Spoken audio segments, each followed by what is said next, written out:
and a new homeland beyond the Hyde star cluster, about 150 light-years from Earth. A third faction left our universe, the Den universe, and penetrated into its twin universe, which is called Dal universe, where they propagated and formed a gigantic federation together with many other peoples. The same situation occurred also with the Pleiadians/Plejarens, whose federation exists in a region approximately 7 billion light-years in diameter and in a space-time configuration that deviates by a fraction of a second from our own. However, some of the Federation members, or rather Federation planets, exist in our space and time configuration. This information should suffice for now, and no special explanations are needed. Further discussion about the actual years would be a moot point in any event, for I consider any mention of the exact timing of these events completely out of place.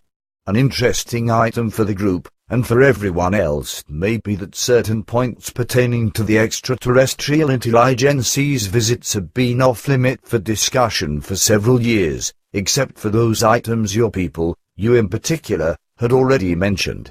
You had already told me that I could openly speak about them upon your withdrawal. Patar says. That is correct. We spoke only of those ancestors who played an important role up to the present, that is, the three groups we previously discussed in one of our last conversations. In addition to these groups, there exist still a few other groups of extraterrestrial origin who visit Earth and are observed here relatively frequently. However, none of these groups maintains any form of contact with terrestrials, neither of a private nor military or governmental nature. Some visit Earth strictly for excursion or expedition purposes, while others maintain different interests, but not one of these groups has any type of contact whatever as it is presented by hysterical Americans, whereby terrestrial women are impregnated by extraterrestrial intelligences, or where men from Earth impregnate extraterrestrial women. Furthermore, you may forget the nonsense about the massacre of animals, etc. etc. Such matters have no factual basis. Extraterrestrials will create a big flurry on Earth in the future when their interests concern other matters than excursions or expeditions. However, we are not at liberty to speak about the whys and wherefores, and neither are you, of course, for you know about all of these future events. Billy says. Naturally. But I still have a question. Is it not possible that some things you just mentioned may be responsible for claims made by Ed Walters in America, who also offers photos? Patar says. He is a swindler and a fraud, and his photos are counterfeit. This is an established fact. Billy says. Good, thanks. But why were we not allowed to mention those extraterrestrials of whom you just spoke? Patar says. On one hand, this is related to the upcoming events in the new era on Earth. We are not permitted to speak about such things, as I have previously explained. On the other hand, unfortunately, careless leaks of this information would only lead to further hysteria, lies and fraud, along with deceit and charlatanry, as was the case already in America, Germany, England, Japan, Sweden and other places. Billy says. Yes, I know. In this regard, America especially leads the way in hysteria and idiocy. Patar says.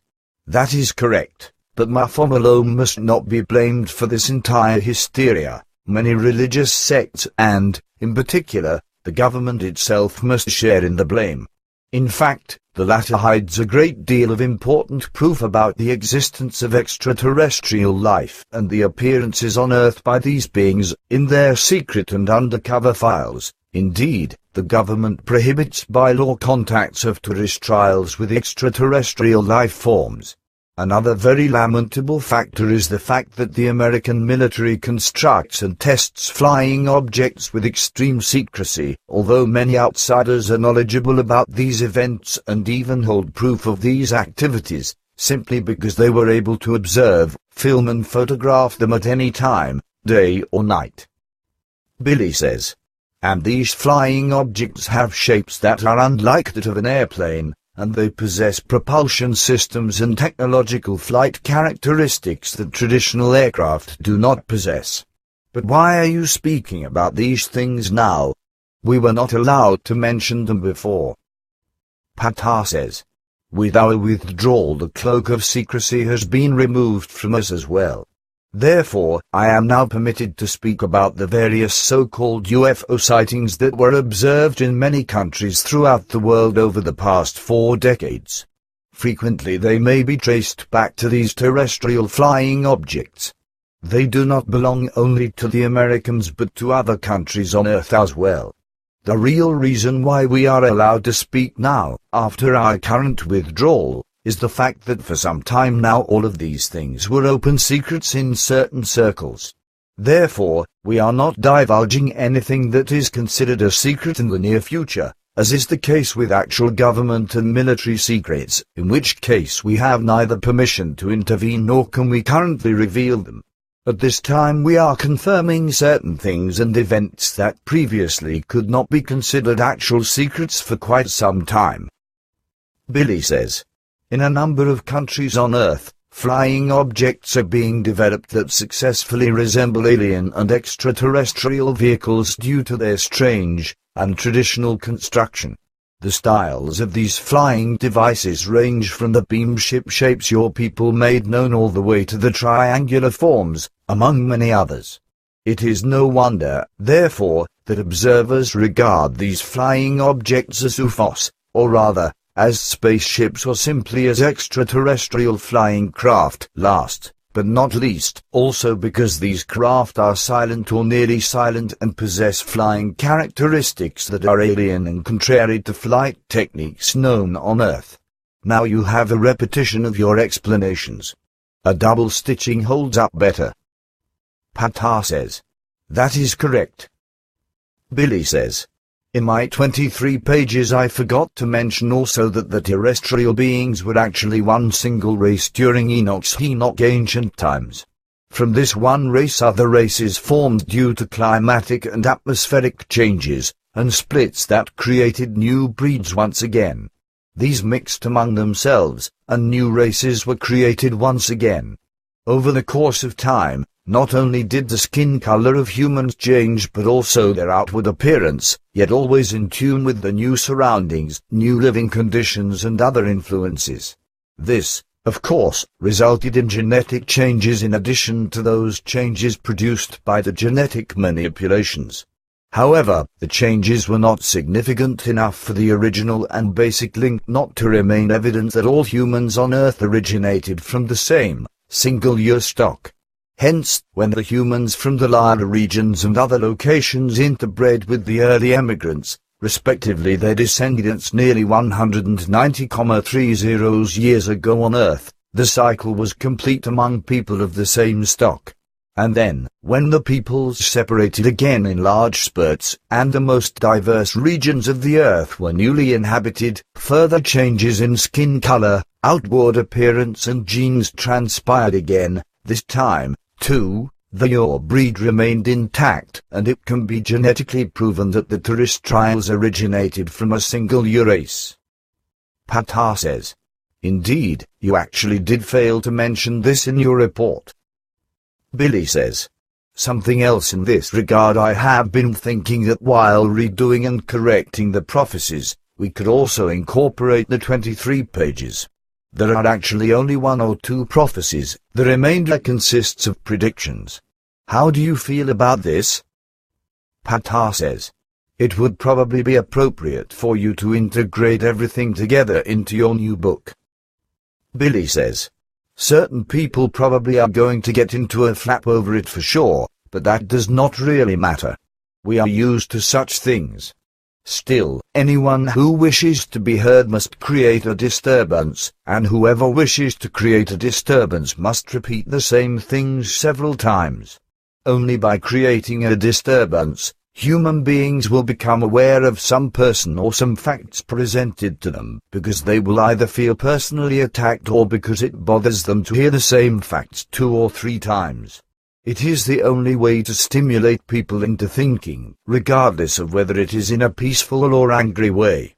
The only important thing is the result, that is to say, the fact that one way or another they feel attacked, and, therefore, only then do they begin to ponder things and react. But now something else. Recently I stumbled across the fact that we spoke against hatred towards strangers and other races in our small campaign texts, but we have never really delved into the subject or produced any separate booklets on it. In the future we will do so, and together with Bernadette, I have designed stickers for this subject matter. Here they are. What do you think of them? These are already at the printers. These 3 I would like to have made up next week. Pata says, they are very nice and express a great deal about the individual subject matter. I like them very much. I would be delighted if you would let me have about 3 of each one, and of those you now have as well. I would like to begin a collection of them. Quetzal still has some Swiss money remaining from the time you purchased various items for us. I would like to give you this money as a contribution toward the printing costs of these stickers. It must be nearly CHF 500.00. Billy says, of course, you can have as many stickers as you wish. And the money we certainly like to have, too. I thank you on behalf of the entire group. Pata says, please convey my thanks and greetings to the group members also, and to all of the groups in California, Sweden, Toronto, Japan, and, of course, to all friends of the mission and all passive group members as well.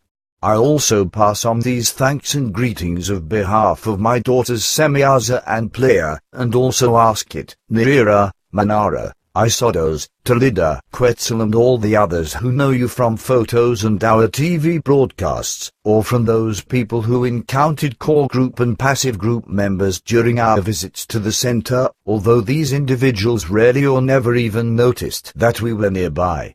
I have also been asked to convey thanks and greetings from many people who know you only from hearsay. Billy says, thank you. Pata says, it is, Billy says. Please, Pata says. This is correct. I also wanted to talk about that. But if you feel that matters really are as you just mentioned, it may be better to keep silent on it. Billy says. They are probably just as you said. Let's talk about something else for some time now. The magazines and newspapers have been filled with war crime recollections by the Nazis in Germany. Radio and television also have nothing better to do than to fan the memories of these crimes with every means possible. The Jewish organizations and associations, etc., do so especially. It is my opinion that these actions are just as abominable and criminal as the constant anti-war propaganda in form of so-called anti-war films, etc., as well as the magnified crimes of racism and torture. It is my personal opinion, which is based on my knowledge of the human psychologic reactions, that all of those people who shout anti and contra against torture and capital punishment, concentration camps, crime, wars in any form by showing those gruesome and horrifying pictures shown in newspapers, magazines, as well as on TV and in the cinemas of people getting massacred, tortured and murdered, of cemeteries being violated, houses burned among other things, are doing others a great disservice. They have no clue about the human psyche and psychology. If they knew anything about this, they would realize that their actions achieve exactly the opposite to what they intend, because numerous misled, erroneous thinking individuals feel attracted to such purported anti-propaganda. These people see that idiotic anti-propaganda and are then triggered toward the opposite effect, whereupon they want to act in the manner they are shown. For this reason, the neo-Nazi and right extremist movements gain ever more ground. Unfortunately, this is a psychologic process which is really logical, albeit unrecognized by those in charge and by the co-screamers of this insane anti-propaganda. Indeed, these people lack the knowledge of human nature and the knowledge of psychology. anti-war films, anti-concentration camp films, anti-drug films, anti-torture and anti-capital punishment films that depict crimes in pictures and give descriptions, and movies that present such crimes in pictures by stimulating the reader's fantasy of these written words, achieve exactly the opposite of what